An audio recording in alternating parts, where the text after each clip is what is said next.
Hey guys, and welcome to the first ESC Gazza reaction video of the Eurovision 2021 season. What I'm going to do in this video is react to the running order of the first semi-final that the EBU released earlier on this week. But before I dive into that, if you make sure you have subscribed to my channel and also click the notification bells just so that you get all future content from me going forward. So let's dive straight into it. The first semi-final looks a little bit like this. We have Lithuania, Slovenia, Russia, Sweden, Australia, North Macedonia, Ireland, Cyprus, Norway, Croatia, Belgium, Israel, Romania, Azerbaijan, Ukraine, and finally Malta. So that's how the running order looks. Let's now have a little look and see what we think might happen in terms of qualifiers from this semi-final. It's definitely a tough semi-final, lots of competition in there, but there's some clear winners and losers, I think, from this running order. So let's take you through that right now. Okay, so starting off with a song that I think would have struggled regardless of the position it was drawn in.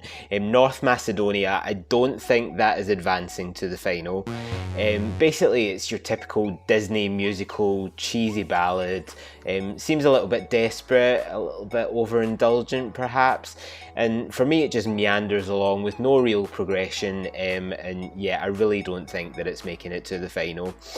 In stark contrast to that, we have another song that is closing this semi-final, that is Malta, and I definitely think that's qualifying. It's the type of music that I think Destiny should be making now in her career. It's sassy, it's empowering, full of attitude, and those powerhouse vocals and plenty of variety in the composition give some great staging ideas as well. So I definitely think that's advancing to the final.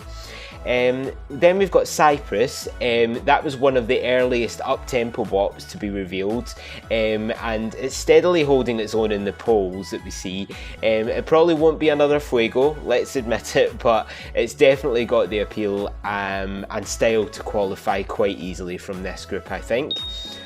Also, we have Lithuania opening the semi-final. That's a really good spot for the group. They were a big fan favourite last year with On Fire, and Discotheque, it might be a bit more of the same with the quirky dance moves and the staging, but that's not really a bad thing. And especially from the opening slot, like I said, it will have a great impact. So I definitely think that's qualifying too. Slovenia, following the group. It's, Slovenia is another classic ballad. Some may call it cheesy. I quite enjoy it, to be honest. And it's, it's fairly similar to North Macedonia in style, but Anna can really deliver on the vocal front. Just check out the live performance video that is out there. I just don't see it being quite strong enough in this whole field to be able to stick in the mind of the voters, sadly. Although who knows what power the juries have, they could carry it through in sort of 9th or 10th position, so we'll see what happens. But for my prediction, I'm predicting that Slovenia isn't going to make it, sadly. Azerbaijan, on the other hand, they have been a massive fan favourite since last year. Effendi and Cleopatra last year, she was topping polls all over the place, and she actually won my friend's personal viewing of Eurovision last year that I held. So this year she has a more authentic Middle Eastern sound. She has the traditional instruments teamed with a slightly more Western style to the verses, so I think that will appeal to more people. And the performance and staging will definitely be key here to see if it can stand out truly, because the music video performance is quite muted. The moves aren't really as out there as I thought they would be, but with two slightly more dynamic up-tempo tracks following it, I still think this stands on its own, so I definitely see it qualifying. Sweden, really not sure about this one, to be honest. I do believe that the Swedish voters, they responded to the backstory of the singer. In this case, he was an immigrant into the country. You know, there was a lot of media coverage of you know, his life, and you know, from my point of view, I'm not sure it's going to fully stand out at Eurovision. It seems to be sort of Swedish songwriting by numbers, if you like, to my ears. But with a good performance, and especially with two slightly more brash and outlandish pop tracks either side of it, in terms of Russia and Australia, seems like a decent draw for Sweden. So I think it might still advance, thanks to the track record of Sweden in the contest. Norway, in a similar vein to Sweden, Tix was definitely supported by the Norwegian public, largely due to the media coverage of his personal life and his struggles. This song is, for me, it's flat, both lyrically and melodically. 90s boy band reject is a phrase that has been bandied about for this one, and it definitely just sounds a bit limp to me in this semi, when there's, you know, so many more powerful tracks out there. The staging as well, it's just a bit of a mess. I just, you know, I can't see it changing very much by May, and yeah, I just don't see it qualifying. And this isn't the judgment of a bitter Kaino fan, I assure you of that, but I will be genuinely surprised if Norway does qualify this year with Tix. So moving on to Israel, I've always enjoyed this particular song that Eden brought out this year, Set Me Free, but I seem to be in the minority with that. It sounded a bit retro, I guess. It seems it wasn't a good thing for most people since the revamp, since that came out. Everyone seems to have improved their opinion of it. Initially I wasn't sure about it, but you know, it does seem to be a little bit more modern in terms of its production, but personally I still hate the oh sections. It's nonsense to me. The ohs made so much more sense. It was a lot more catchy and powerful and instant. But I do think the more modern production and the fact that Eden is sitting between two slower entries, that will bode well for Israel, so I would see it qualifying in this semi. Romania, that appears to be a fan favourite this year again. Roxanne has hit the sweet spot for all the Euro fans. Alcohol You last year, it was a bit divisive. Amnesia seems to be a little bit more consistent in its support. It's not my favourite song here by any means, but I do enjoy the way the song builds.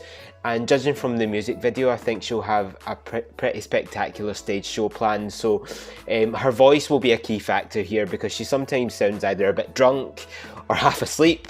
So I really hope she can get the pronunciation bang on so that she can qualify. But yeah, I'm going to put it as a qualifier in this semi-final. So as for Russia, this is a really tough one. The whole Russian national final this year just seemed really rushed, very last minute. It almost seemed like a big act, little big, pulled out at the last minute from participating in Eurovision for Russia. But anyway, that aside, Manisha, she throws everything at this song, but for me it's just a bit messy. It's a hark back to so many Eastern European songs from the past 20 years in the contest. It's a bit bratty, but there's not enough attitude or identity for me, and I just think it might struggle from this early start position as well, so I don't see Russia qualifying. Ukraine, on the other hand, right next to Russia and, you know, enemies we might say, but let's forget about all of that political stuff. GOTY have definitely brought it this year with Shum. You know, we have to forget about the original version, which isn't the song that they're taking to Eurovision. This version is almost like version 2.0, slightly more accessible, a bit brighter, but still with the excellent tempo changes that they had in the original and the progression. I wasn't a fan of Solovay last year. It was a bit whiny, a bit screechy, but especially performing second last in this running order, I definitely see that GOTY with that unique sound and some dynamic staging possibilities. It's looking quite promising for qualification for them, so I'm definitely putting that through. Now Ireland, I've agonised over this one, I'll be honest. Leslie Roy is the most improved returning artist for me this year. Her song Maps is catchy, is positive, has a really nice drive to it, but I just fear that staging and the live vocals might hinder this one a bit too much.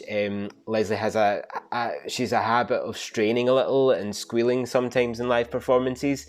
And while she will follow the snooze fest from North Macedonia, Cyprus follows Ireland, and I do think Cyprus will be more visually stunning. So it'll be a borderline qualifier if Ireland does qualify. And I just sadly can't fit it into my top 10 qualifiers here. Belgium, on the other hand, it's a great draw for them, I think. It's a moody piece sandwiched between two female-led up-tempo pop tracks. And Hooverphonic, they are seasoned professionals. They've definitely improved on last year. And, you know, thankfully they don't sound like they want to kill themselves, you know, like they did in last year's song. So I definitely think it'll be down to staging again, but with a seasoned act, I think it's looking fairly promising for Belgium to qualify this year.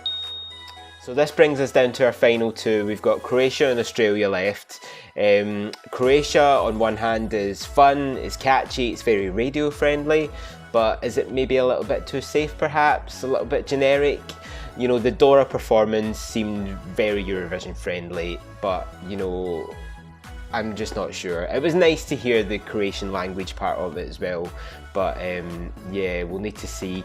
Australia, it's quirky, it's unique, it's very out there. Montaigne has definitely brought her own style to this entry this year, and while I love the spunkiness of the delivery, I'm not sure whether, you know, vocally she can pull off those runs. They'll be very hard to nail. Just check out the live performance from the Mardi Gras that she performed at. Just close your eyes and you'll understand what I mean. But yeah, all things considered, between these two entries, I think Israel will probably be a key factor for Croatia, because Israel being a female-led pop track, I think people will suddenly forget about Croatia having seen Eden, and Australia stands more on its own in this whole semi. So for that reason, I'm going to say Australia will snatch the last qualifying spot, and sadly that means that Croatia will probably be out. And so that's my first qualifying prediction for the first semi-final of Eurovision 2021, guys. Let me know in the comments below what you thought about my predictions. Also, let me know what you think about the running order. Do you think anyone has been a little bit screwed over maybe in this running order?